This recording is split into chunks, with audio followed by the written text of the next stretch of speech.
CNN has inappropriately, in my view, injected itself into this controversy. It has no business representing Don Lemon in this way. It has a responsibility to its own employees not to telegraph that it does a knee-jerk defense of someone accused of this kind of disgusting behavior. He needs his own PR person, his lawyer or whoever else she wants to use. Fine, that's different. But CNN doesn't belong here. I wonder what you think about how CNN has behaved in this whole case. Well, I mean, one of the reasons why I got involved in the case is here you had one of the most powerful media networks in the world waging war against a bartender from the Hamptons who was assaulted. And by the way, the definition of the assault meets the definition of sexual assault under the federal rules of evidence, as we've already actually litigated in this case. And so I was offended by that because here you have a powerful media institution trying to crush a little guy, not try to investigate to get to the bottom of it, not try to resolve it, not try to mediate it if they're going to get involved, but instead come to bat for their $1 million anchor and to support lies against an innocent kid. And it's deeply morally offensive how they've tried to leverage their power and their influence to sort of bully and intimidate just an ordinary person. And, it's a story that happens in the Hamptons a lot. A lot of people get run over by the powerful and the privileged in the Hamptons, and it's time somebody do something about it.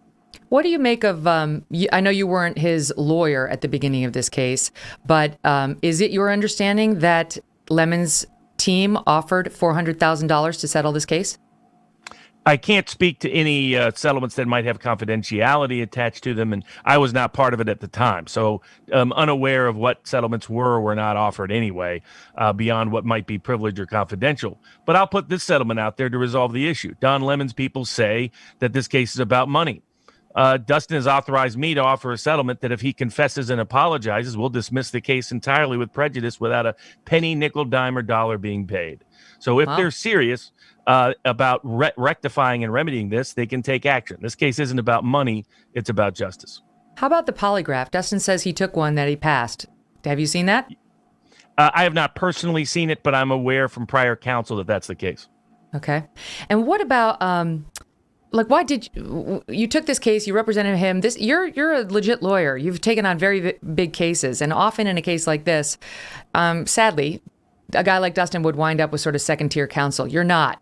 So why are you involved in this? Because basically what unites all of my cases, they're underdog cases. This was an ordinary, everyday person being crushed and bullied by the system, often lawyers helping to facilitate that. And that just offends me to the core of who I am. And so he needed defense. I wanted to see him get a defense. I can't always equalize the playing field, but I do what I can to do so, and particularly in circumstances like this. Was Don Lemon deposed in this case? Yes, he was. And do you believe his testimony was truthful? No, I believe he committed perjury in his deposition. I believe he will commit perjury again at trial because I'll be calling him as a witness and I'll be able to prove it. And so we'll see if he repeats the same lies at trial.